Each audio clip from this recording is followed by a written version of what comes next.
Hello दोस्तों, नमस्कार। मैं आसिफ खान और भरत एकेडमी ऐप पर आपका हार्दिक स्वागत करता हूं। जैसा कि पूर्व में मैंने बताया था कि हमारा जो है एसएससी जीडी का जो फास्ट ट्रैक कोर्स है वो प्रारंभ हो चुका है। उसमें जीएस के लिए मैंने आपको पूर्व में बता दिया था कि हम कौन कौन से टॉपिक क्लियर करेंगे।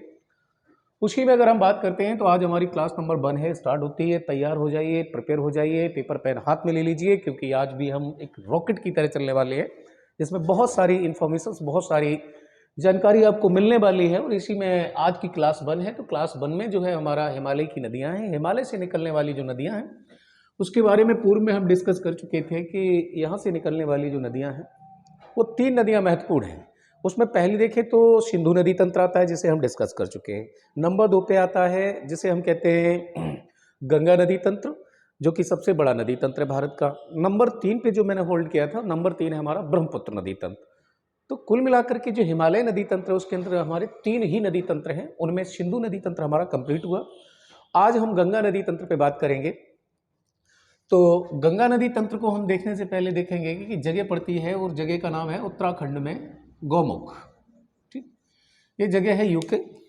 और यहाँ से देखेंगे तो यहीं पर यूके में ही एक जगह है उत्तराखंड में ही, जिसका नाम है गौमुख। और ये एक प्रकार का ग्लेशियर है,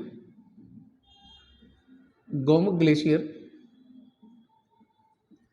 और इसी ग्लेशियर से जो है एक बहुत पतली सी धारा निकलती है, बहुत पतली सी धारा निकलती है। इस धारा का उस समय जो नाम होता है इसे हम कहते हैं भागीरथी।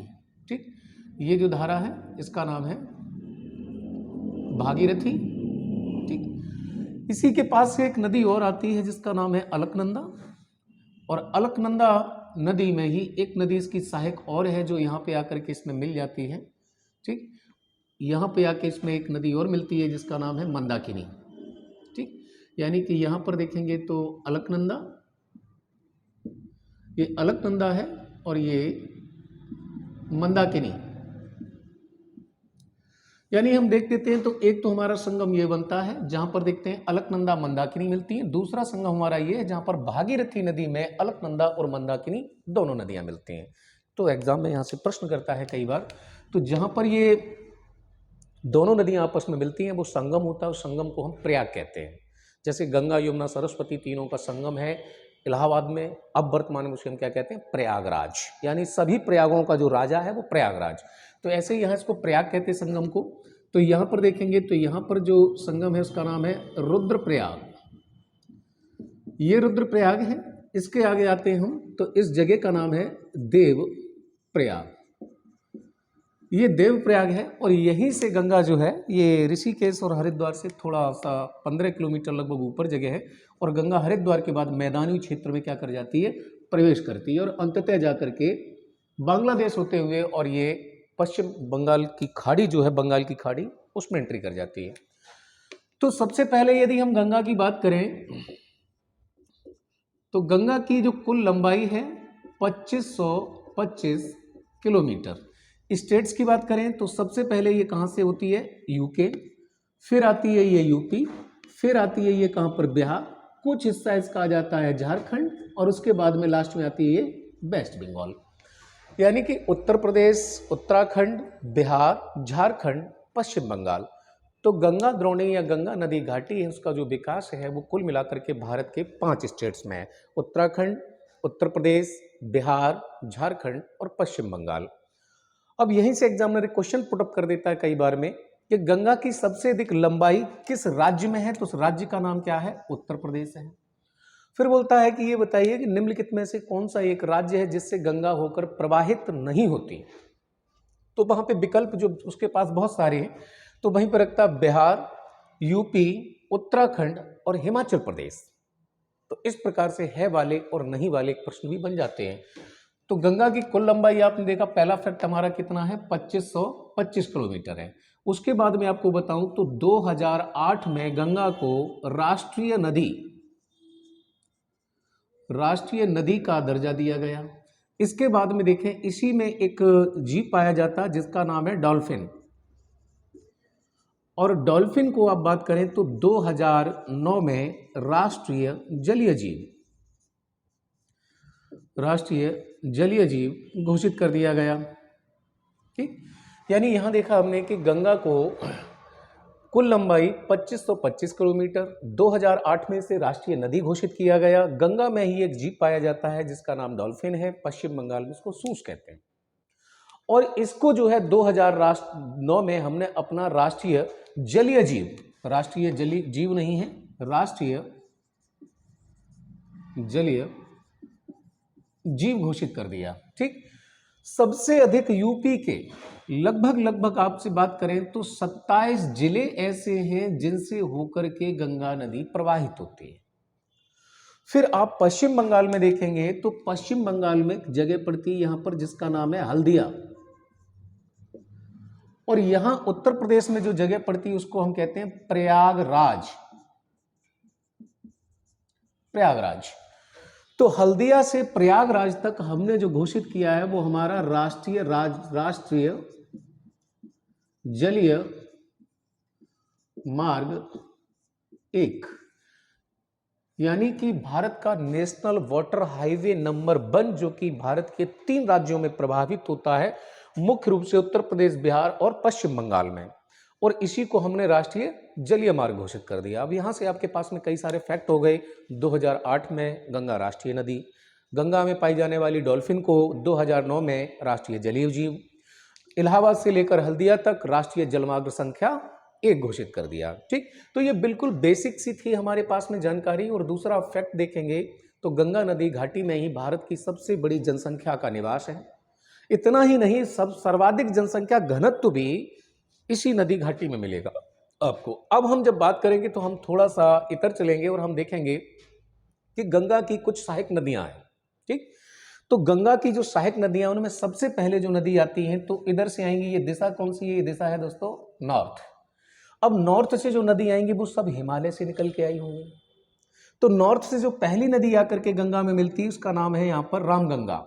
ठीक, इस नदी का नाम है रामगंगा।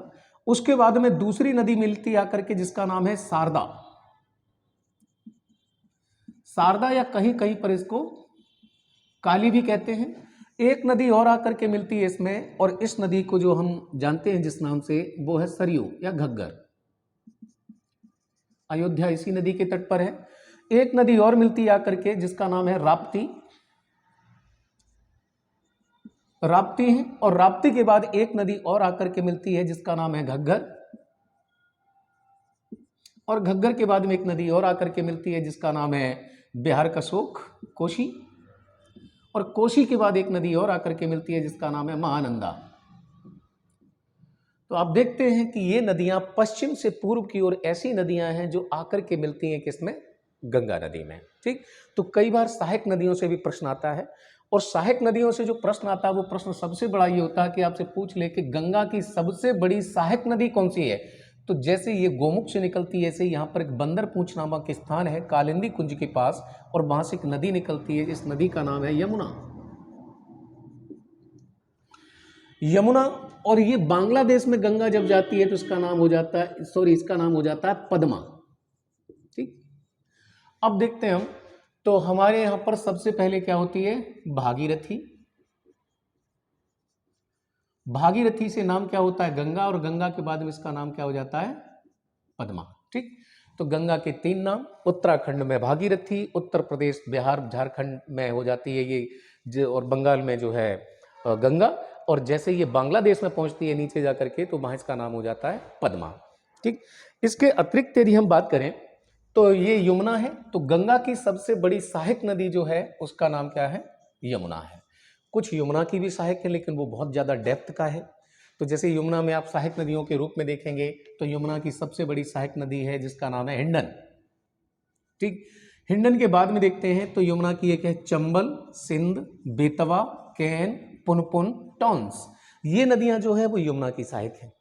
ठीक, अब आप खुद देख सकते हैं कि ये पूरा का पूरा जो है एरिया जो है कितना फर्टाइल होगा, और यही वो क्षेत्र है गंगा नदी घाटी में जहां भारत का सर्वाधिक खाद्यान्न उत्पादन होता है। जहां उत्तर प्रदेश जैसा राज्य है जहां आप देखेंगे आलू, गन्ना, गेहूं, दूध, इन सभी के मामलों में उत्पादन में कैसा है? नंबर 1 है। ठीक, तो ये तो गंगा नदी तंत्र का आपको याद रखना है। 3-4 जो फैक्ट मैंने बताए, कुल लंबाई कितनी है, सबसे बड़ी सहायक नदी कौन सी है, इधर से आके कौन सी मिलती हैं और इधर से आके कौन सी मिलती हैं। और मैंने पहले ही कहा था आपसे कि जब तक आप पेपर पेन पास लेके नहीं बैठेंगे तब तक बात नहीं बनने वाली है, ठीक है। चलिए, इसके बाद में हिमालय से निकलने वाली दूसरी नदी को जब हम देखेंगे तो वो एक नदी हमारे पास में, तो 2525 लंबाई के साथ भारत की सबसे लंबी नदी जो है वो गंगा है। लेकिन 2525 नहीं, इससे भी ज़्यादा लंबाई के साथ में भारत की एक नदी और है, ठीक। और उसके नाम पे भी ये रिकॉर्ड है कि वो भारत की ऐसी नदी है, ठीक, जो सबसे बड़ी है।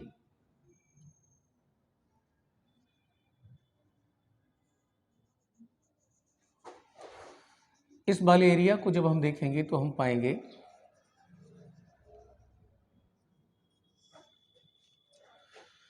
यही जहां कल मैंने बताया था भोले का निवास कैलाश मानसरोवर, तो कैलाश मानसरोवर के निकट ही आप देखेंगे, ठीक। कैलाश मानसरोवर के यहाँ से एक नदी निकलती है इस तरीके से, जो पूर्व की ओर बहती है, तब इसका नाम होता है सांगपो। और जब यही नदी अरुणाचल प्रदेश में एंट्री करती है, यू टर्न लेकर के प्रवेश करती है और यहाँ पर आ जाती है असम में, तब इसका नाम जो है वो परिवर्तित हो जाता है दोस्तों, और यहाँ इसका नाम होता है ब्रह्मपुत्र।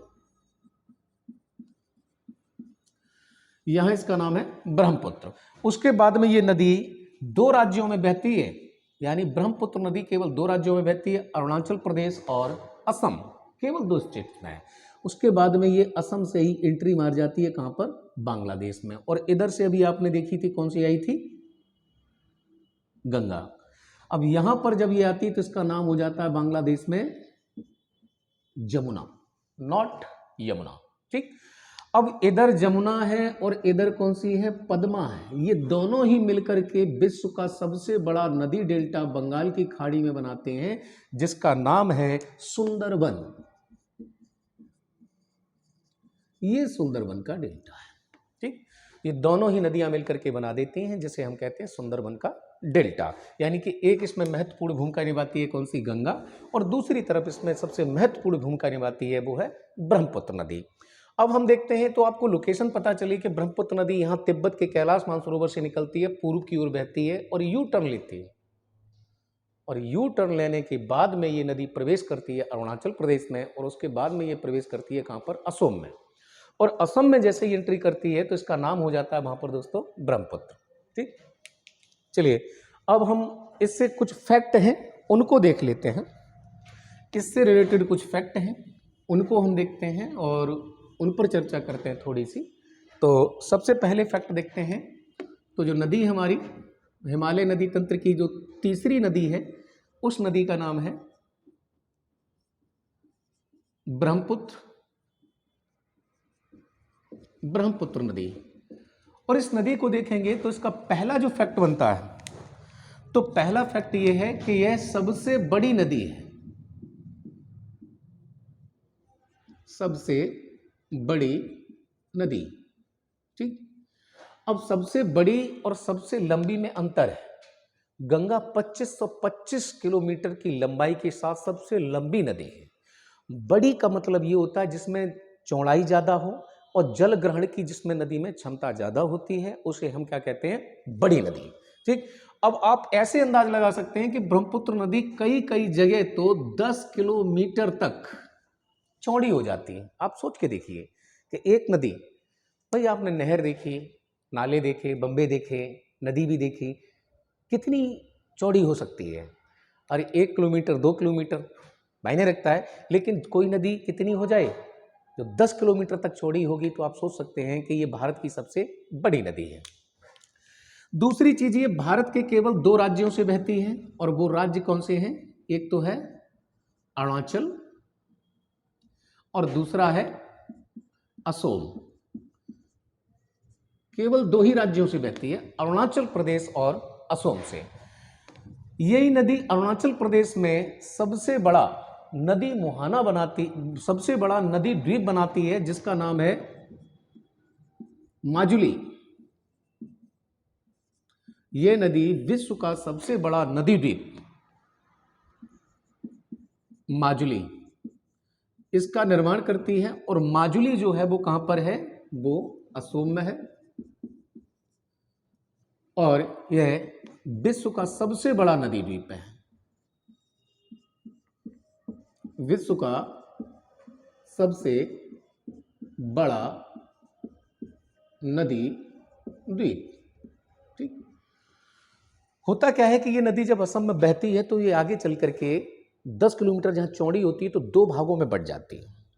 अब दो भागों में जब बटेगी तो एक जगह से एक शाखा गई, दूसरी जगह से दोनों आगे जा करके मिल जाती हैं, तो बीच में जो टापू रह जाता है ना, जैसे तालाब में ठेक निकल आती है, ऐसे ही जो टापू रह जाता है उस टापू को क्या कहते हैं? नदी द्वीप।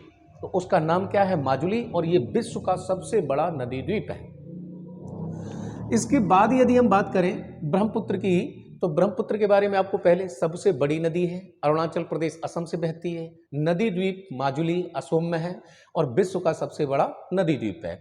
शहर की बात करें तो जहां पर इस नदी का उद्गम है, यानी कि जहां उद्गम होता है, जहां इसका उद्गम है वहीं पर तिब्बत की राजधानी स्थित है, नाम है उसका लहासा। विश्व की सबसे अधिक ऊंचाइयों में से, ऊंचाई पर स्थित राजधानियों में से एक है, यानी वर्ल्ड की जो सबसे हाईएस्ट एल्टीट्यूड पे, हाई एल्टीट्यूड पे जो राजधानियां स्थित हैं उनमें से एक है कौन सी? तिब्बत की राजधानी लहासा। दूसरा आप देखेंगे एक शहर है जिसका नाम है गुवाहाटी, और आपने देखा होगा गुवाहाटी जो है इसी नदी के किनारे, यानी कि नदी के तट पर जो शहर है ब्रह्मपुत्र के, उसका नाम क्या है? उसका नाम हम देखते हैं गुवाहाटी है, असम का प्रतिष्ठित शहर है। और वहीं पर देखते हैं तो ब्रह्मपुत्र नदी के आसपास ही आपको बहुत सारी चीज़ें देखने को मिल जाएंगी। जैसे उसमें अगर हम बात करें तो काजीरंगा नेशनल पार्क, जो पूरे वर्ल्ड वाइड में एक सींग वाले गैंडे के लिए प्रसिद्ध है। वहीं पर दूसरी ओर अगर हम बात करेंगे तो मानस राष्ट्रीय पार्क है हमारा, जो बाघ और टाइगर्स के लिए फेमस है। उसके अलावा नमेरी भी है एक, और वहीं पर देखेंगे तो ओरांग भी है। तो ऐसे कई नेशनल पार्क भी इसके आसपास में है। तो ब्रह्मपुत्र नदी बांग्लादेश में जिस नाम से जानी जाती है तो उसका नाम देखेंगे, बांग्लादेश में इस नदी का नाम है जमुना। ठीक, अब बात करें तो इससे और फैक्ट हैं, और फैक्ट ये हैं, जैसे आपने देखा कि गंगा नदी में भारत का राष्ट्रीय जलमार्ग संख्या 1 है, इलाहाबाद से स्टार्ट होता है और हल्दिया तक समाप्त होता है। ऐसे ही अगर हम बात करें तो नेशनल वाटर हाईवे नंबर 2 जिस नदी में है उस नदी का नाम है ब्रह्मपुत्र, यानी कि भारत का राष्ट्रीय जलमार्ग संख्या 2 जिस नदी में स्थित है उस नदी का नाम क्या है? ब्रह्मपुत्र। और ये जो है इसे आप देखते हैं तो 2 स्थानों को कवर करता है। पहला तो आप देखें ये है सदिया, और सदिया से ये कनेक्ट करता है किसको? एक जगह पड़ती है ढोला, सॉरी सदिया से धुबरी। ठीक, यानी कि ये पुल जो कवर करता है, और ये दोनों ही स्थान जिस राज्य में है उस राज्य का नाम क्या है? असम है। ठीक, यानी कि भारत का राष्ट्रीय जलमार्ग संख्या 2 सदिया से धुबरी तक, और जिस नदी में है उस नदी का नाम क्या है? ब्रह्मपुत्र है, और ये असम में है। ठीक, तो कुल मिलाकर के ब्रह्मपुत्र नदी के बारे में समझता हूँ इतने फैक्ट आपके लिए पर्याप्त हैं जान लेना। अब इससे अच्छा इसकी सहायक नदियों की बात करें तो वो हायर लेवल के एग्जाम्स होंगे, यूपीएससी आईएएस पीसीएस वगैरह में पूछता है कि धनसिरी, सुबनसिरी है, उसके अलावा इसकी सहायक नदियां हैं, संकोश नदी है इसी की सहायक है, बराक नदी है वो भी इसी की सहायक हो जाती है, आगे चल के एक मानस नदी है वो भी इसकी आकर के मिल जाती है इसमें। तो इस प्रकार से अगर हम देखेंगे तो बहुत सारी नदियां हैं जो इसकी भी सहायक हैं, लेकिन हमें नहीं, हमें बिल्कुल जो मेन फैक्ट हैं to the point of exam के, मतलब एग्जाम के पर्पज से जो हमारे फैक्ट हैं केवल हम उन्हें ही शामिल करेंगे। तो आगे हम बढ़ते हैं, तो ये तो हमारा हिमालयी नदी तंत्र था। अब हिमालयी नदी तंत्र के बाद में भी हम बात करेंगे तो हम आते हैं कहाँ पर? प्रायद्वीपीय भारत पर।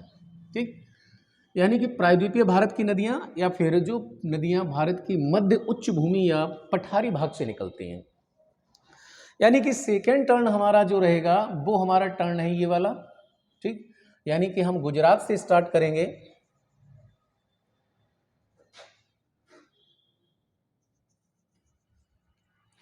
गुजरात से स्टार्ट करेंगे और हम इस वाली बेल्ट तक जाएंगे यहां तक। ठीक, यानी कि हम इस वाली बेल्ट से होकर आए हैं और कहां तक रहेंगे? हम गुजरात तक रहेंगे। अब यहां देखें आप, तो गुजरात हो गया, फिर यहाँ पर महाराष्ट्र हो जाएगा, गोवा हो जाएगा, कर्नाटक है, फिर केरल है, फिर तमिलनाडु है, फिर आंध्र प्रदेश है, उसके ऊपर देखेंगे उड़ीसा है, फिर हमारा क्या चला जाएगा, वेस्ट बंगाल। और यही हिस्सा है जिसे हम क्या कहते हैं, जो प्रायद्वीप भारत। अगर इसके पश्चिम की ओर देखेंगे तो हमें एक सागर देखने को मिलेगा जिसे हम कहते हैं अरब सागर। ये अरब सागर है। पूर्व में देखेंगे तो एक हमें मिल जाती है यहाँ पर क्या, जिसे हम कहते हैं बंगाल की खाड़ी।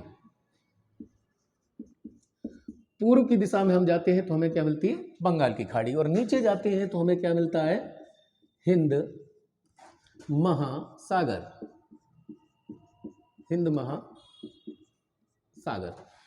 अब आप कुल मिलाकर देख लें कि जमीन का ऐसा टुकड़ा या भूमि का ऐसा टुकड़ा जो तीन ओर जल से घिरा हो उसे हम प्रायद्वीप कहते हैं। और ये तीन ओर यानी कि जो कर्क रेखा यहां से होकर गुजर जाती है, कर्क रेखा की बात करें तो यहां से होकर जो कर्क रेखा गुजरती है तो इसके तीन ओर का आप देख लें, बंगाल की खाड़ी, हिंद महासागर और अरब सागर। तो इसका मतलब हुआ कि भारतीय प्रायद्वीप। अब यहाँ पर भी नदियां हैं। इन नदियों की बात करें तो इनमें सबसे पहले हम आएंगे तो प्रायद्वीप भारत का जो ढलान है वो पश्चिम से पूर्व की ओर है, इसलिए ज्यादातर नदियां जो है वो इधर से निकलती हैं और किधर बहती हैं, पूर्व की ओर, और गिरेंगी कहां पर, वो बंगाल की खाड़ी में। उनमें से अगर हम बात करें तो यहाँ पर आप जगह देखेंगे तो सबसे पहले तो यहाँ पर है अरावली। अरावली से एक नदी निकलती है जो पूर्व पश्चिम की ओर बहती है, उस नदी का नाम क्या है, लूनी। भारत में सर्वाधिक खारे जल की नदी है ऐसी नदी जो पश्चिम की ओर बहती है। एकमात्र नदी जो अपना कहीं पर भी मुहाना नहीं बनाती है।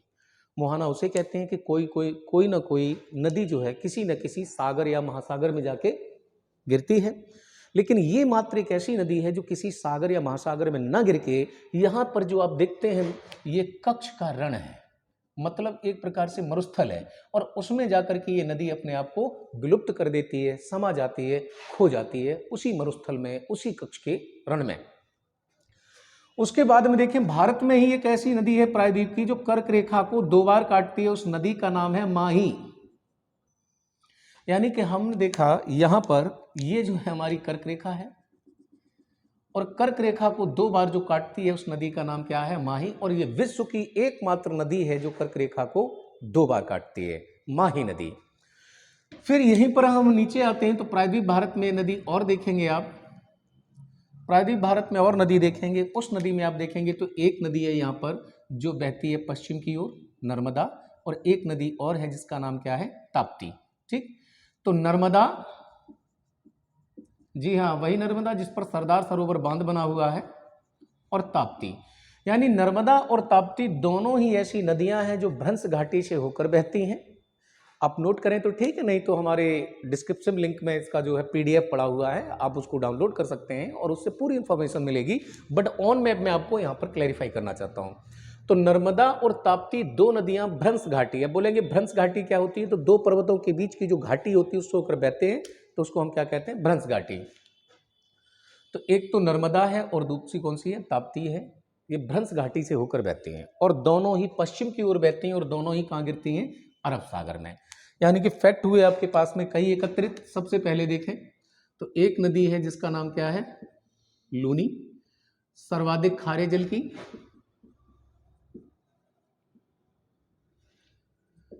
खारा जल।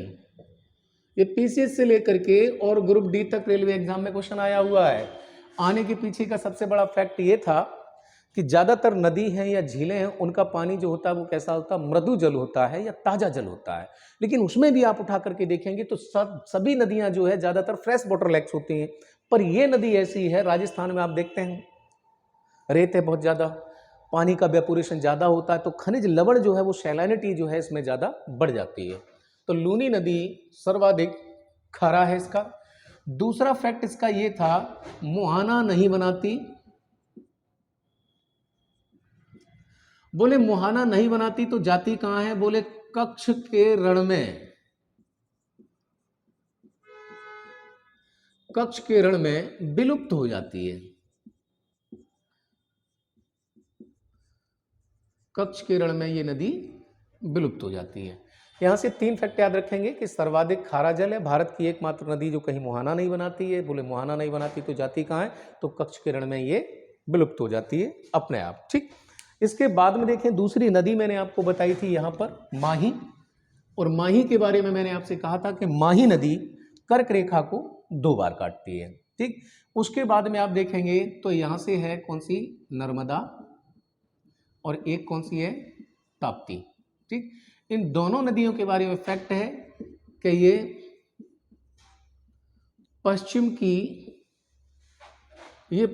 की ओर बहते हैं, ये पश्चिम की ओर बहती हैं और अरब सागर में भी गिरती हैं, अरब सागर में गिरती हैं,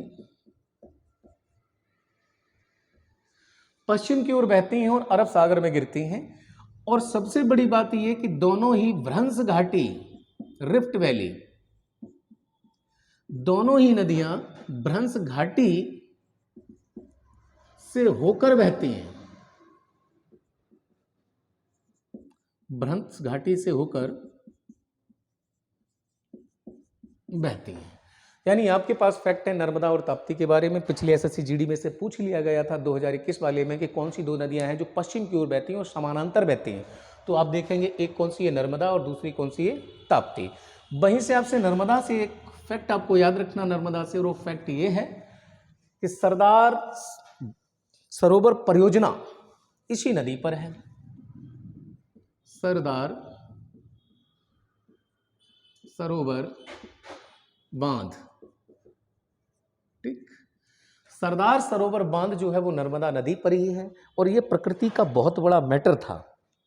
इसलिए इस बांध के विरोध में ही मेधा पाटेकर, जो कि बहुत बड़ी सामाजिक कार्यकर्ता हैं, उन्होंने एक आंदोलन चलाया था जिसका नाम था नर्मदा बचाओ आंदोलन, और जो कि बहुत समय तक चर्चा में रहा। यही एक ऐसी परियोजना भारत सरकार की थी जिसके लिए वर्ल्ड बैंक ने लोन दिया था, और वो लोन तुरंत वापस ले लिया कुछ प्राकृतिक कारणों से। और इस प्रश्न को यूपी पुलिस पूछ चुका है, जीडी में सेक्शन में अवश्य ही इस बात का हो सकता है, संभावना है कि पूछ ले कि नर्मदा बचाओ आंदोलन किसके द्वारा चलाया गया। तो नर्मदा बचाओ आंदोलन जो चलाया गया वो मेधा पाटेकर के द्वारा चलाया गया। ठीक है, तो एक तो ये हुआ हमारा। इसके बाद में अब हम अन्य नदियों को देखते हैं। अब अन्य नदियों को देखोगे आप तो उसमें सबसे पहले देखते हैं हम अमरकंटक के पास में जो मैकॉल श्रेणी है, यहाँ से एक नदी निकलती है। इस नदी का नाम है महानदी। यहाँ से निकलती है और पश्चिम की ओर बहती हुई, और कहाँ गिरती, पूर्व की ओर बहती हुई, कहाँ गिरेगी, ये बंगाल की खाड़ी में महानदी है। महानदी के बाद में देखेंगे एक नदी निकलती है यहाँ से जिसका नाम है गोदावरी, जिसे दक्षिण भारत की गंगा कहते हैं। गोदावरी के बाद में एक नदी और यहाँ से निकलती है जिसे हम कहते हैं कृष्णा, और कृष्णा के बाद में एक नदी और निकलती है और उसका नाम है कावेरी। यानी कि हम यहाँ से देखें तो हमारे पास में यहाँ से है कौन सी एक नदी, महानदी, गोदावरी, कृष्णा